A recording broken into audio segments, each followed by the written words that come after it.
a late night radio show in Accra, an architect in Brooklyn, one voice that changed everything.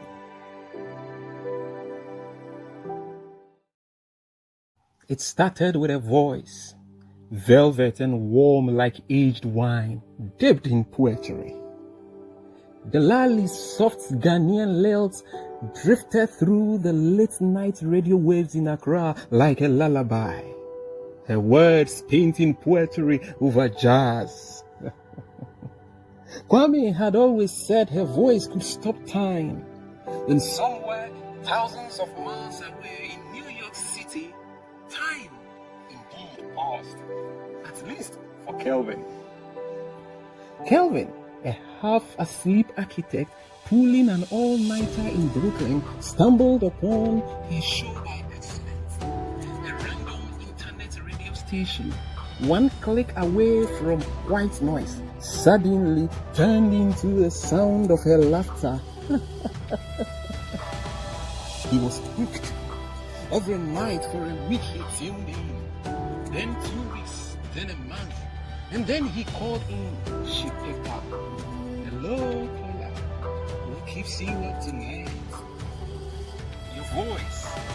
I think your voice has been holding my heart hostage, he replied. She laughed. Unaware that the moment had changed everything. What followed were weeks of calls, then messages, then video calls. Days were filled with cityscapes and sketches. Nights were meant for whispered dreams across time zones. Accra's gorgeous sunset met New York's neon skies in conversations that blurred reality and romance. They never said the word love. Not yet, but it lived in every pause between their words. Eventually he flew. When Kelvin landed in Kotoka International Airport, there stood in a simple white dress.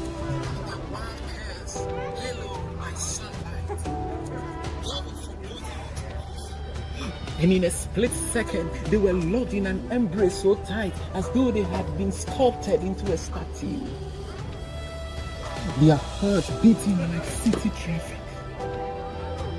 They spent 6 days dancing through Accra, eating kelewele on Oxford Street, walking barefoot at Labadi Beach under a full moon, and falling asleep on her rooftop.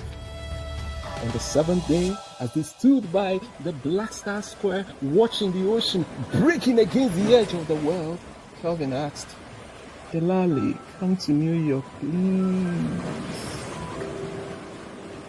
Delali hesitated. Her world was Accra, her stories rooted in red soil and chocolate best made from the world's finest Ghanaian cocoa. But then, his fingers found hers as he whispered, Delali. So, she flew. A month later, they kissed for the first time under the Manhattan Bridge. The heavens applauded. Her hands tangled in his scarf, the cold biting their lips and warming their hearts. Their story became one of two cities, two souls, and one impossible, magical coincidence. And even years later, when they told people how they met, Kelvin would always say, I fell in love with a voice that crossed the ocean to find me.